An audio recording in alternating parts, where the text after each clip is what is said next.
Welcome to Talking Heads on USA Global TV, starring the one and only wonderful Dr. Jacalyn. It's a prestigious place where world-class influencers and experts meet, and where you'll find the most trusted advisors and coaches for all things in life and business. Visit usaglobaltv.com to sign up for our newsletter, get the value you need, and be first in line to learn about events and giveaways and other valuable content. Connect with us. Email Dr. Jacalyn at usaglobaltv.com to talk about how you can become part of USA Global TV. That's USA Global TV, where the doctor is always in.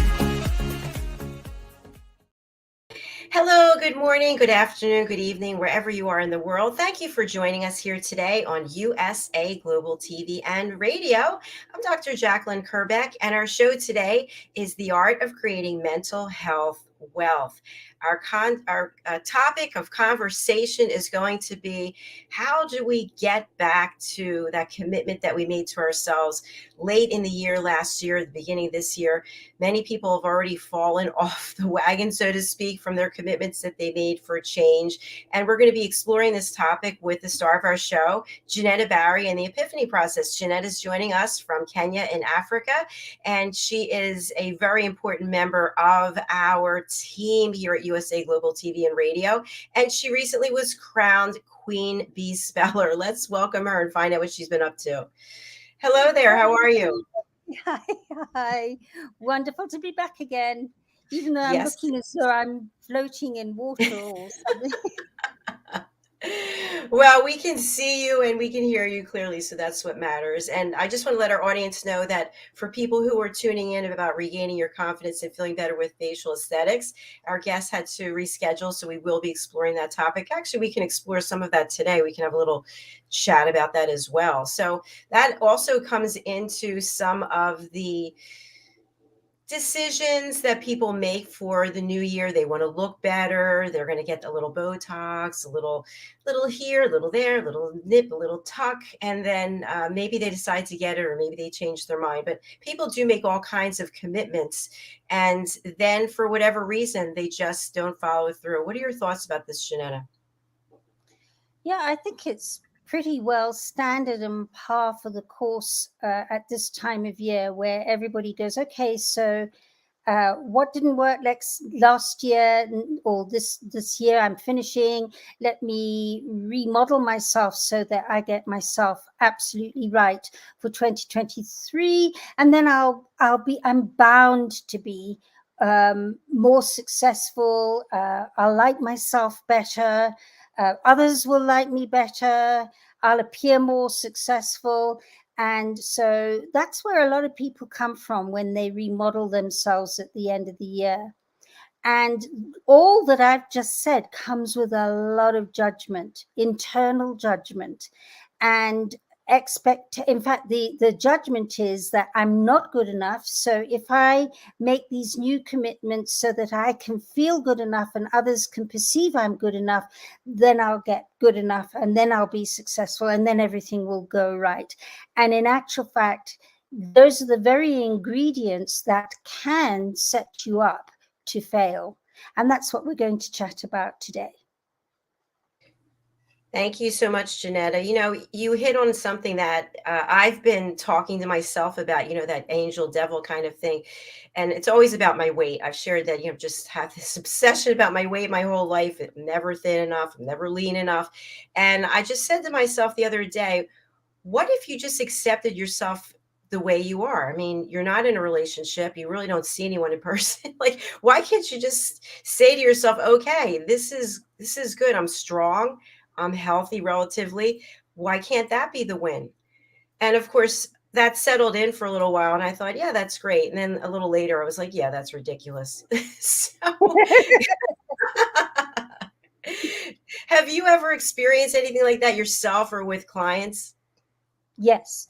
It's a very normal human thing. And because what I'm hearing is you were beating yourself up for feeling not good enough about yourself. So now you're going to feel good about yourself. Now you're beating yourself up because you're going, well, I'm not feeling good about myself, and that didn't work. So there's a whole load of beating up oneself, and we all do it.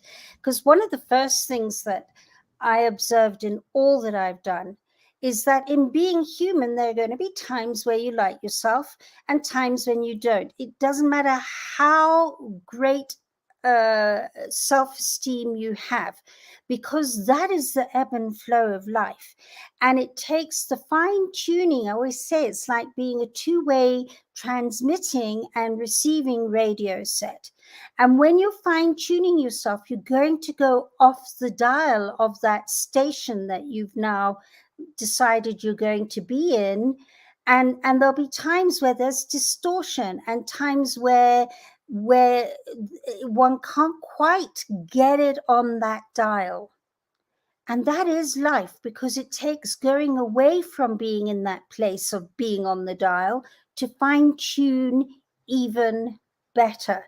And the day I started realizing it was the day that I started going easier on myself. And when I do fall off and go, this and I'm this and they're that and this is that, I understand that I'm on the path to retuning back into that two-way transmitting, receiving dial that is the energy, light, and vibration that I am and we are. And yes, in answer, I have clients doing this work with me all the time. And it's those skills that I give them so that they don't need me anymore. I'm no longer the Pied Piper with them following around. They can start asking the questions to get themselves fine-tuned and even more accurate in the conversation that they hold inside themselves. When you can do that, it doesn't matter that you stop doing it, because you've got the skills to come back into that center again and do it even better than before. So it takes going away from it to fine tune it and get it even more and more accurate and heart opening. And that must be so liberating to go through that process with you, and for you to see that your clients are on their own and able to stand on their own 2 feet must be very rewarding as well. And, JENETTA, something that I want to share with you as well is, for me, I'm very disciplined and structured. What a surprise. And when I think about people in the military, they're very disciplined and structured. And I was married to a recruiter, and they love to get people in the military because of that structure and that discipline. And yet I live with someone who is the exact opposite and feels that at a certain point in life, you don't have to have structure and discipline. You can eat what you want. You can do what you want. And I really struggle with that, because I feel like when you have structure and discipline, you get a lot done. You feel very accomplished or empowered at the end of your day. And then you have a routine that you basically feel like you're, and I'm just speaking myself, I feel like I'm a productive person because I put things out there and I get done what I need to get done. But at the same time, I do beat myself up constantly. So I'm not sure which is the right way to live. Is it no structure, very structured, somewhere in the middle? Because I don't really find that people who don't have the structure are in the middle. I feel like they're kind of off the chart, either one way or the other. So what are your experiences based on your expertise in this area, helping with people? I love the question.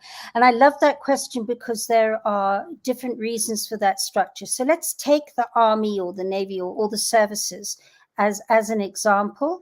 To get into that place of being fine-tuned in that structure, a lot of internal and, well, mostly internal talk is eliminated, and it's eliminated through a different method and for different reasons, so the person is no longer concentrating on what they feel or how they feel or what they think or what they ought to think.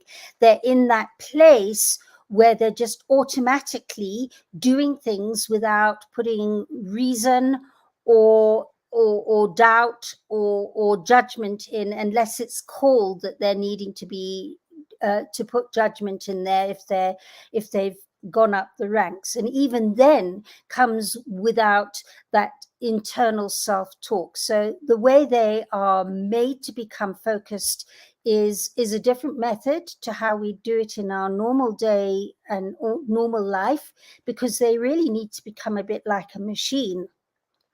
But when you can understand that it is if you're being extremely structured, it means that you're not seeing any value in its opposite. And so what will happen is the more structured and perfect one tries to be, the more the other side will visit on the journey of learning the value of not having structure.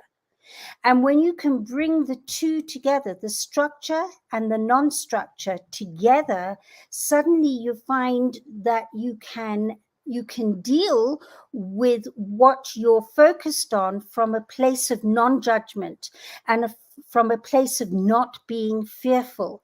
So that internal judgmental and fearful chatter actually becomes managed. And when you can manage the structure and the non-structure together so that there isn't internal judgment and chatter, suddenly you find yourself being very structured in an appropriate way and very non-structured in a yeah, let me put my teeth in an appropriate way, so that the two become very heart-centered and clear. And you get a feeling, okay, this is the time for non-structure and this is the time for structure. So you can cut yourself some slack from always having to be perfectly right, because there's disservice in perfection.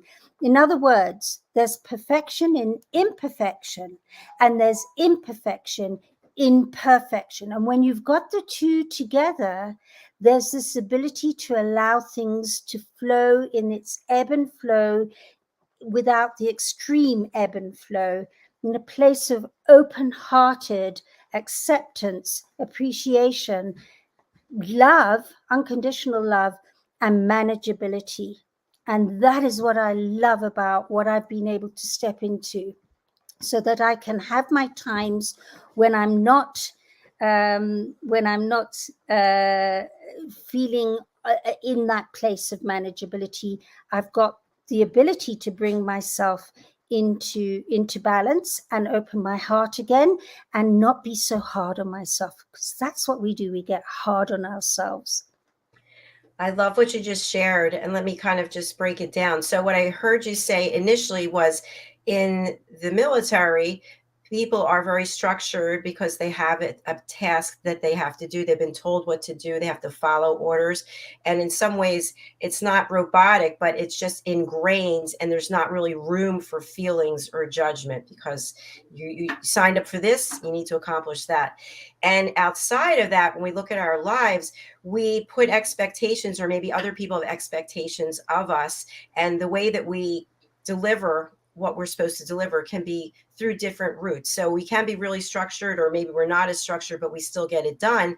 And in not being as structured, you might not have as much judgment on yourself as you might.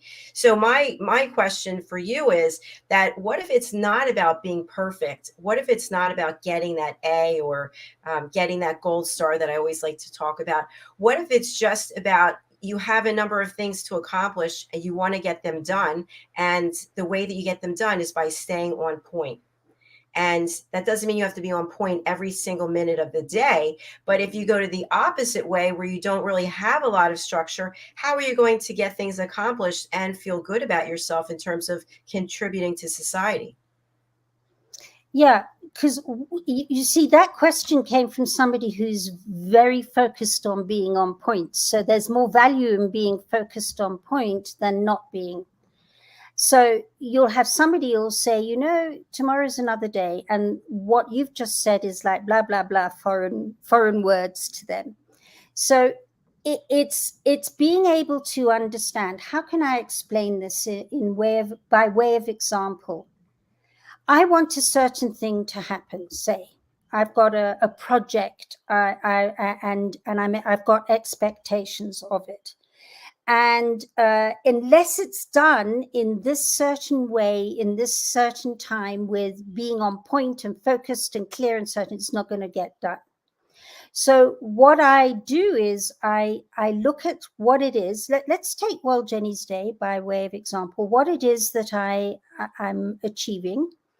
And then I start looking at what my judgment and fears are in not achieving it the way that I have set up my expectations for it to.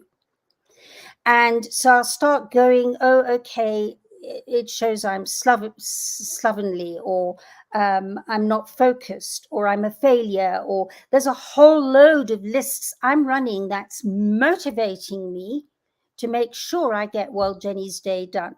They're there. They're all part of being human. We all run them. Then I have that one where, sitting and watching The View, or picking my nose, or whatever. I'm being funny here, but whatever it is that feels just as attractive, I allow that as well. And then it's really quite difficult to explain until you start working it out. It's like me saying, if you go to physical gym and do that machine and that machine and that machine, you're going to feel this, that, and the other. So in theory, I can see that, but it's a lot of hard work and it stretches me, and I don't really want to do it. And I hate those machines, and I hate gym, and wada. So I'm giving 1,000 reasons why I shouldn't do it. So the same happens when we start working this inside ourselves, where if we're more attached to the outcome than not the outcome, then when we don't make the outcome because we're so judgmental of ourselves, then it's almost impossible to do that outcome with a lot of love, self-love, self-esteem. It's always about, you're not good enough, you're so easily, you must, you've got to, if you don't, this will fail, da. And as much as those facts are true, they're also not. So it's being able to get to a point where you work out in the mental, emotional gym what it is that is and isn't working. The same as when you get onto a machine, you go, okay, I'm fine tuning, I'm adjusting, I'm learning to love this, I'm learning what doesn't work for me, and I'm learning what does work for me. And you're always fine tuning that. So when you want to achieve something, it's being able to say, what will I gain if I fail? What will I gain if I'm not always focused? And go the other way. If I'm always focused and trying to succeed, what would be lost? What wouldn't work? What doesn't work when I'm always trying to succeed and always trying to be focused and make it happen? What does not being focused and not trying to succeed give me? So we go into skills and techniques and experience and exposure. And when I can go both sides of what will work and what won't work, what happens is, when I have that breakthrough, it's almost a breakdown of what I valued as the truth. When I have that breakthrough, whether I succeed or whether I fail, either way will have equal amount of gain to loss. And when that happens and you go, I can go either way. This is what will happen if it doesn't work out, that will work. And this is what will happen if it does work out, that won't serve. When you can do that, suddenly you find that everything becomes effortless. And then that's when the synchronicities start coming in, the appropriate person at the right time, the appropriate happening, because you're in that place of allowing without judgment. So either way, it feels like I can go either way, slightly on either side of that line of balance. You can go either way and you're okay. And it's amazing what you can create when you're in that space and zone where you're not in, it has to be one way. I have to be structured. I have to be there. I have to make sure that I'm disciplined and da. But it takes some time to work through, because what's happening is, as I'm talking to you and to everybody else, they're still here. They're still in their brain reasoning. And the important thing here is to be able to come out of reason and become unreasonable, and reach into your thoughts and your feelings to join together. And when that happens, you become more intuitive rather than cerebral. Thank you, JENETTA. That was really very deep. I appreciate it. There's a lot to talk about there. I think to really hone in on it, I want to give an example and then have you take what you just shared and apply it to the example, if that's okay. So I work out every day, the same workout. And of course, I work out 3 times a day typically. But this one workout, going to this specific place that I talk about all the time, there's only 14 benches, so only 14 people can go. And it's not at a price point that everyone can afford. So it's really an honor, I think, to be able to be one of those 14 people for this 50-minute workout.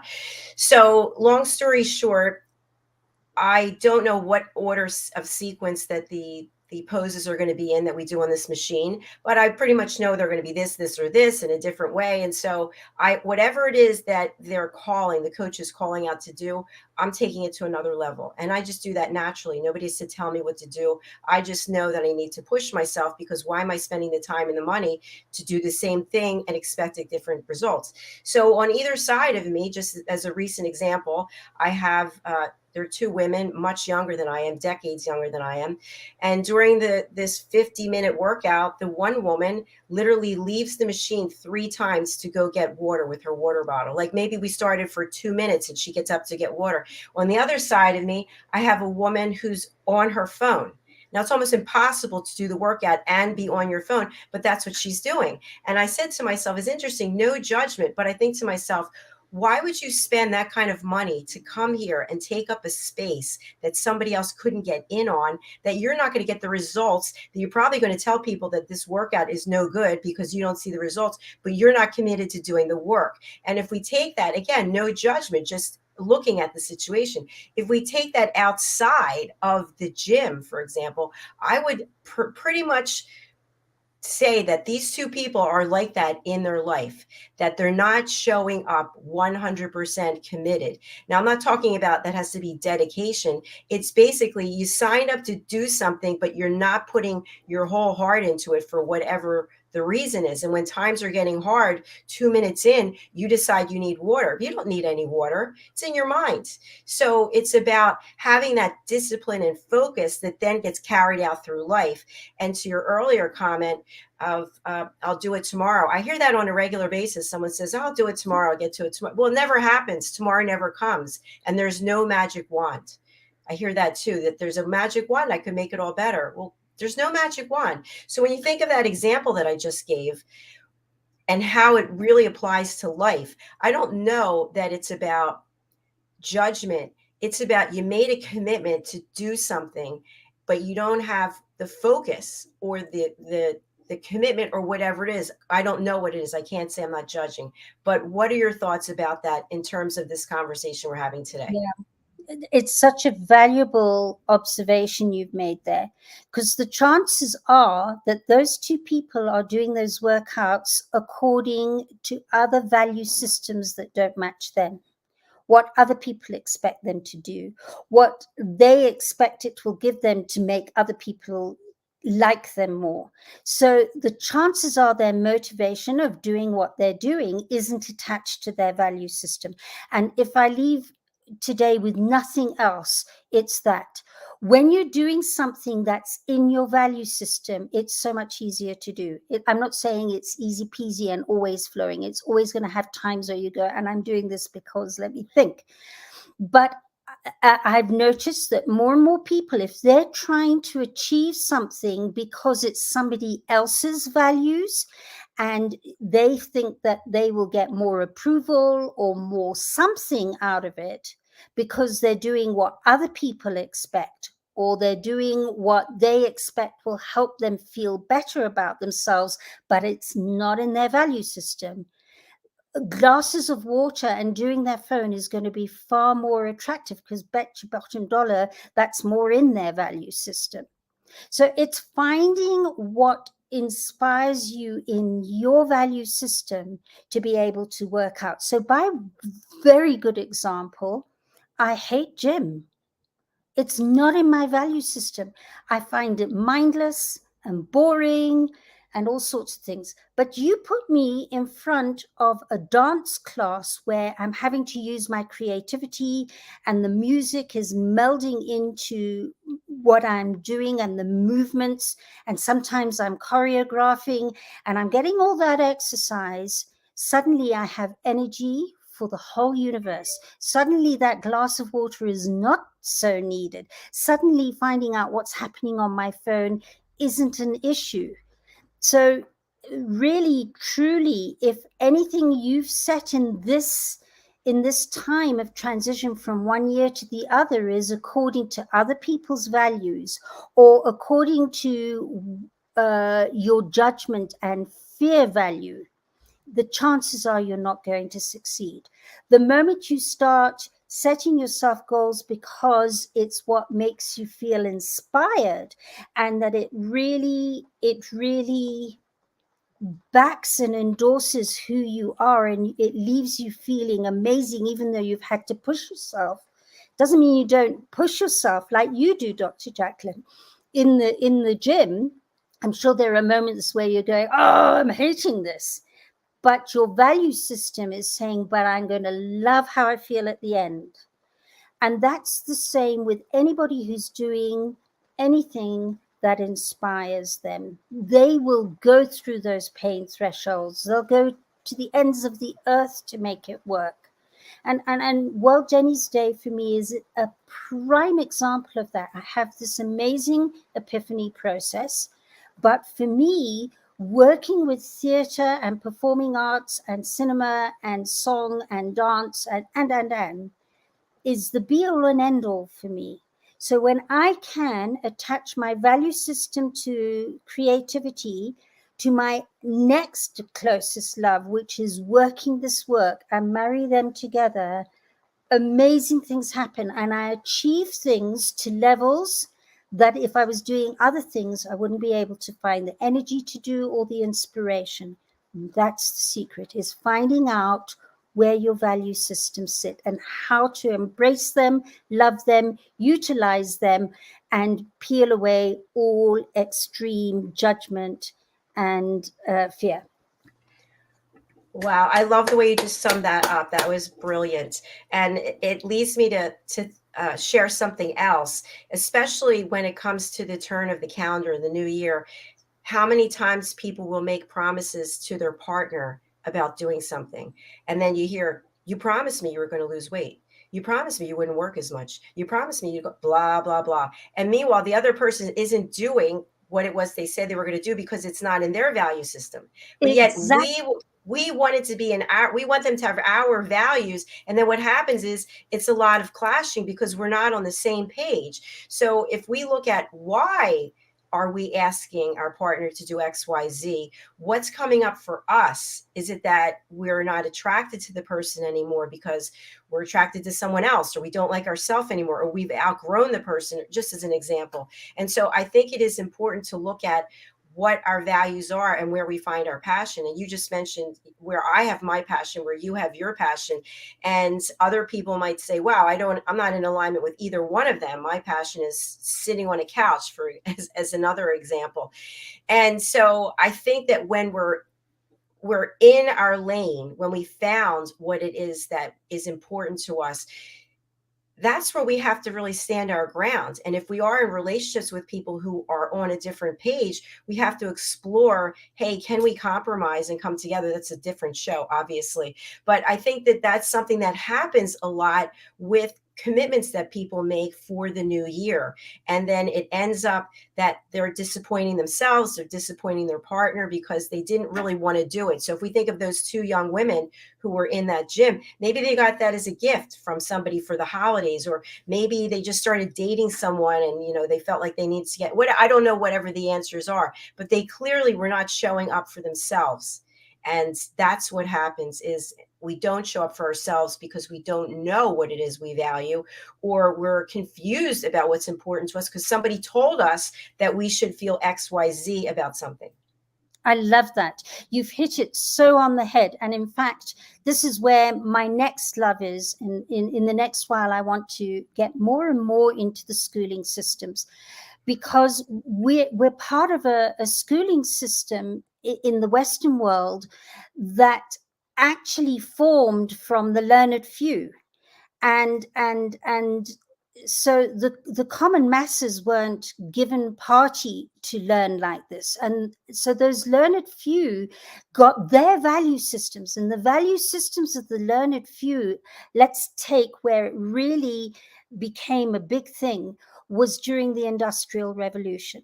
So the learned few realized that for the Industrial Revolution to work, they needed far more learned fews, or less views, and more learned people who could be scientists, and mathematicians. And so the science and math and so on became the most important thing to learn with the learned people. And then after, and that helped the Industrial Revolution to become revolutionized.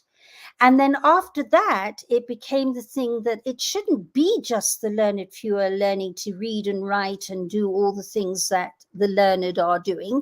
So everybody should have that equal opportunity. So everybody was brought in to take a structure that was really based on the Industrial Revolution. Even the way we teach our children, they're taught in batches of ages, like eggs or anything that's been batched in a factory, and the bell rings at a certain time. That happened in the factories. Everything is structured to how the Industrial Revolution operated, and the most important thing was math and science.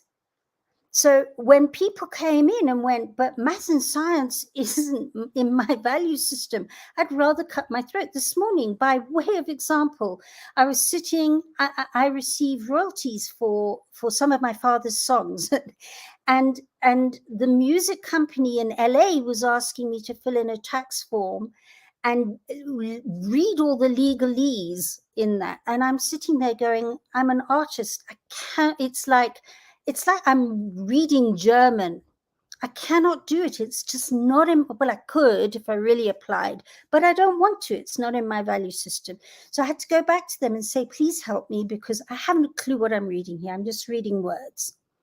And that's what happens to the majority of children in schools, because they're being pushed that maths and science is the be all and end all in academics, and that there's no value in creativity. By way of example, it's a nice pastime, it's a nice indulgence, it makes you an all-rounder. Well, it doesn't, because those children are being forced to do things not in their value system, and that is when communication gets very skewed.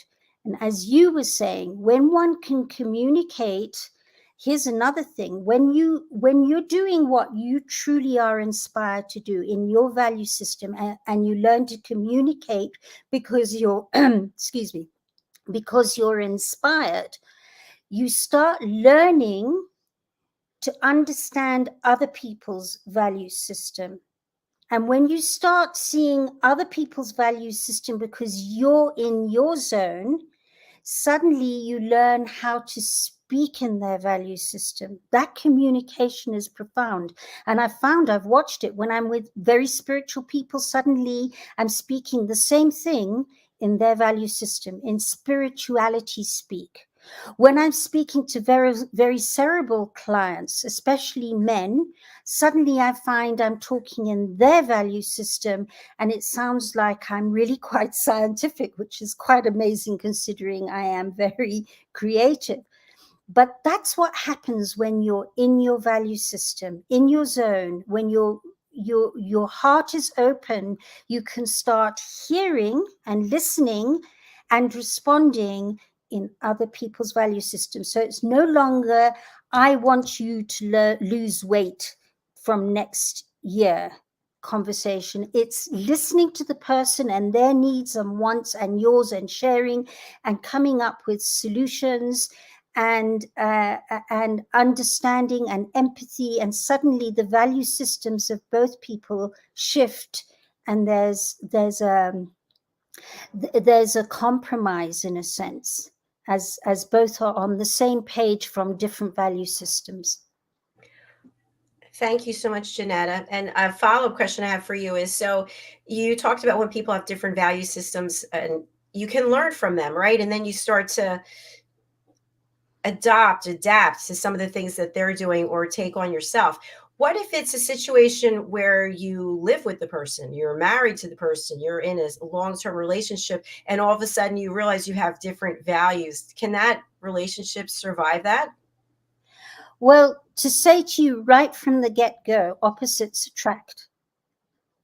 So there's a reason you're with that person. I mean, this is a whole different program again, and I'd love to address this on how to balance out relationships and how to deal with the fantasy and nightmare with a romantic relationship, because this is what happens is anything we judge in ourselves as being either superior or inadequate, we are going to attract people and circumstances in our lives that reflect that very stuff we're either admiring or despising. And until we understand that there's value in their being like that, so that we can change our internal conversation about what they are and aren't being, then you start finding that when you've changed your internal conversation about what you judge, or what you judge as valuable, or what you judge as not valuable, when you change that internal conversation, you'll find that the conversation with that other person who is being extremely whatever shifts, because you've shifted. And so when couples come to me and say, our values have changed and our conversation has changed, the very first thing they sit down and understand is that these sessions are not necessarily to save their relationship, but they are necessary for them to be able to have new conversations with each other that will serve for either their staying together or their parting. So that either way it goes, there'll be powerful conversations that are centered, present, open-hearted, understanding, accepting. And that is the secret, is understanding the gift that we give each other in a relationship, even at the times when probably, because even in the most solid of relationships, there's times where you want to wring each other's neck when you go, "Argh!" Because that's part of being in a relationship.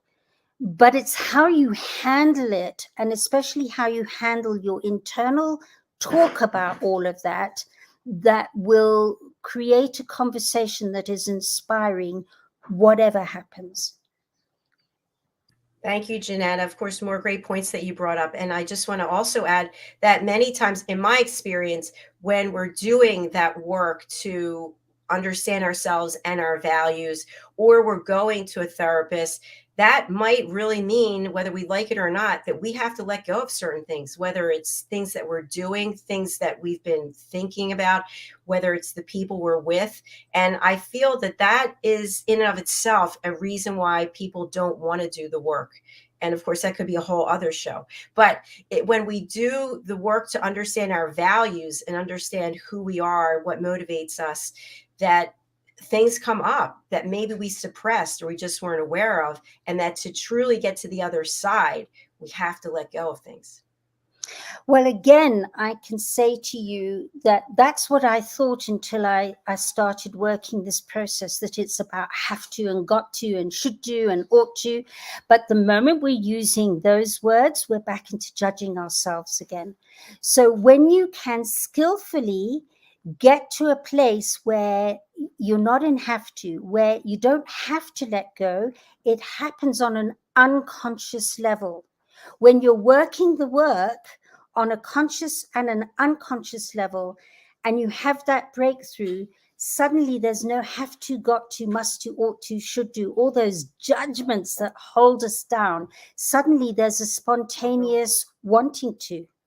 It just happens. You suddenly find that what you were charged up about and going, and they have to be, and it must, and it's got to be, and suddenly you're sitting there going, it's okay, and I'm okay, and I'm accepting of that, and it's all cool, and that have to just naturally peels away, and you're suddenly allowing.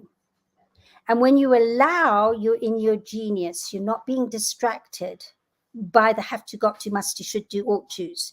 You're in that place of allowing, and that is when you access your inner wisdom and wise words start coming out your mouth.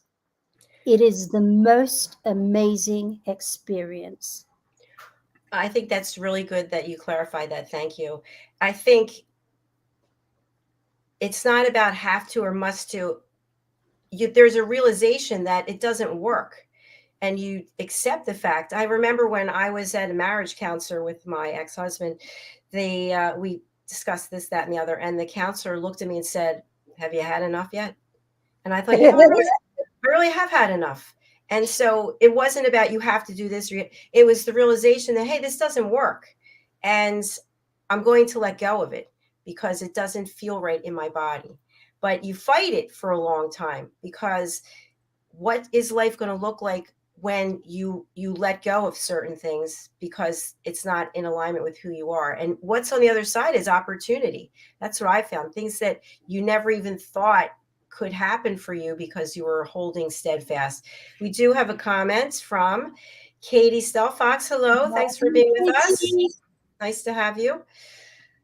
So as we look at the topic for today, regain your confidence and feel better, we are talking about that. We're not talking about facial aesthetics, but we are talking about that confidence. Yeah. And so just as if we touch on facial aesthetics as we close out the show, there are so many opportunities to feel and look younger, better, different, whatever the word might be. I don't really like better. And it's a matter of embracing, can I accept myself the way I am? Or if I were to get something done, some work done to my face, how would that make me feel? And I know for me, for 27, 28 years, I was getting Botox and this and that and everything else. And now I got the number 11 done because it was turning into a 17, but I got that done. And the rest of it, I just said, no, I'm done with it. I'm just done with it. And then coincidentally, that's for the last 3 years. As I was going to the place where I work out, I do a 20-minute walk before I go in. And there's this retail space. And I thought, wow, what is this med spa? Let me look it up. And it turns out they offer Botox and all kinds of wonderful things. And I started thinking about it, thinking, wow, that's so cool. It's right here. I could just get this done. So I'd love to have you touch on how we become at peace with our face, for example. Let's not talk about our body, but just our face. And is there benefit to maybe having some fillers or some injectables to help us regain our confidence and feel better? Yeah, such a good question again. And obviously one I've asked myself often. I'm 64 years old, and fortunately I'm fairly photogenic, and a lot of apps these days kind of soften all those lines. But I am quite weathered because I've been through a lot in my lifetime. And I've often asked myself, what is that all about? So if I was to do it, what would it leave me feeling? Well, it would leave me feeling that other people accept me for only being one way. And so what I did was I started listing what the advantages are of not having a line-free face and looking youthful. What does that give me? And I used my mother as an example because she became quite weathered and lined as well. So the chances are I'm going to look very similar to her as I get older and older. And I remember one of the things that she had worked out was that her eyes were her strength.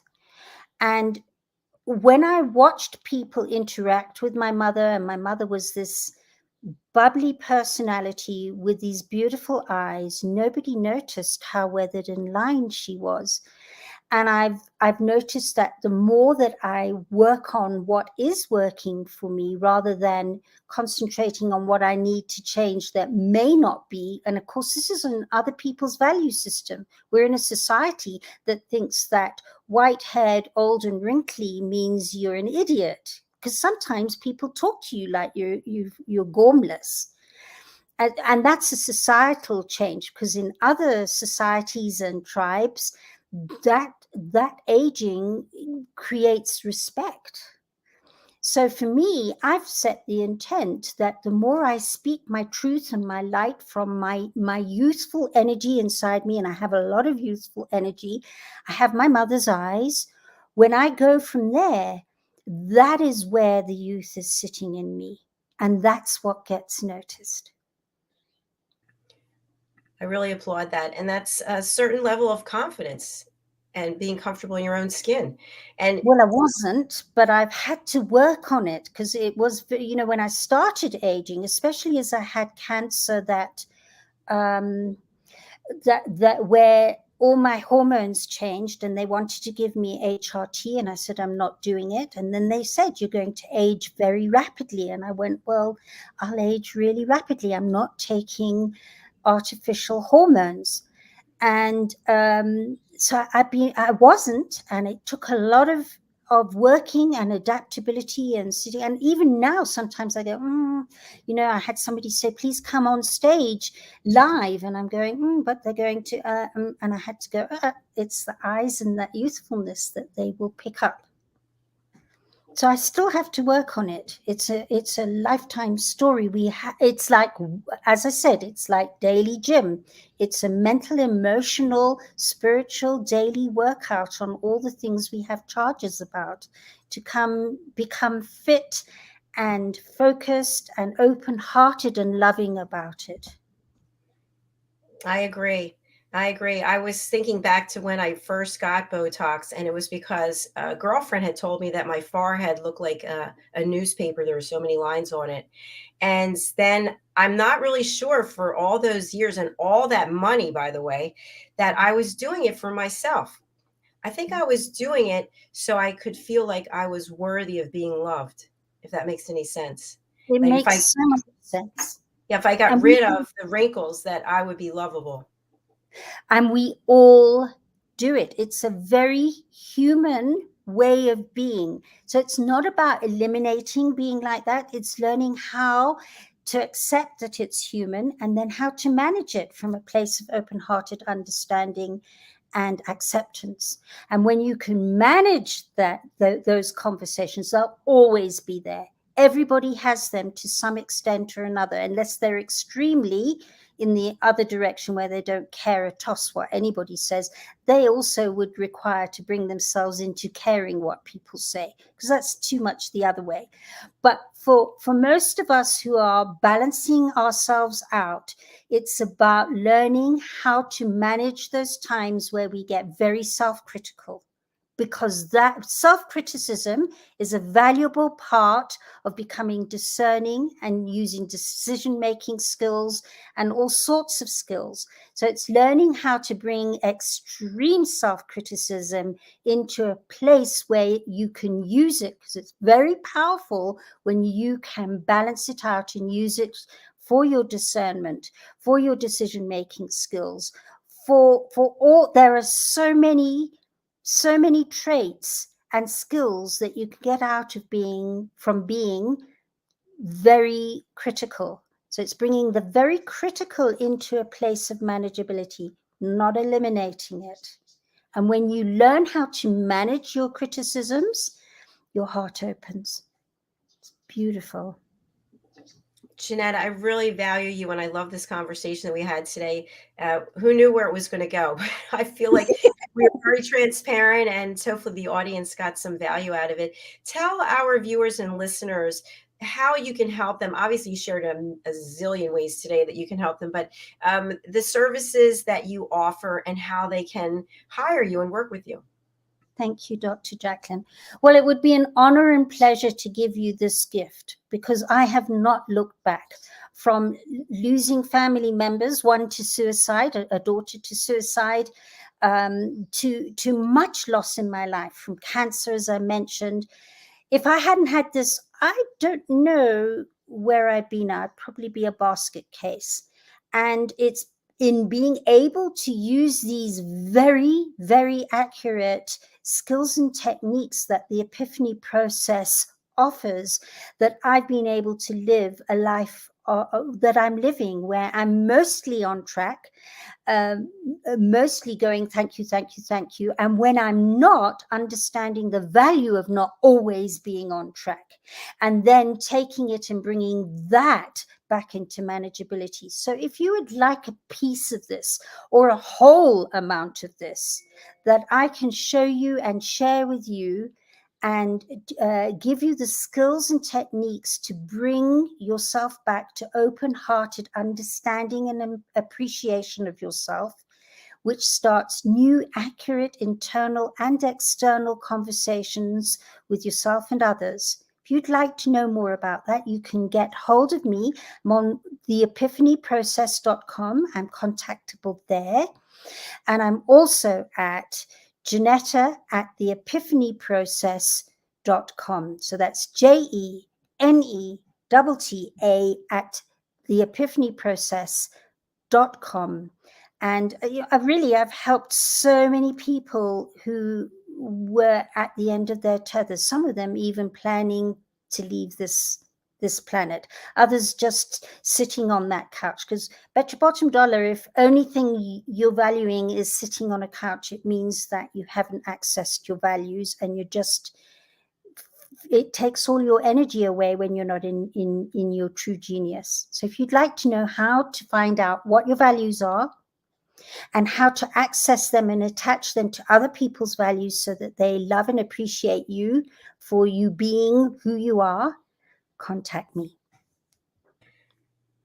Thank you so much, JENETTA. I really enjoyed this, and thank your neighbor for assisting with the technology today. All right, I look forward to seeing you again soon. Yes, lots of love. As always, love spending time discussing things like this with you. You're amazing. Oh, thank you. So are you. So important. Okay, bye for now. And thank you to each and every one of you, whether you're watching or listening or the live or the replay. We really do appreciate it. Our next show is coming up. It's the United Kingdom News and Culture. That's followed by a brand new show that we have starting today called I'm Spiritual, But. And we have two new team members, Ann Scotland and Dr. Roger Leslie, who are hosting that program. And that will be followed by the Earth Show.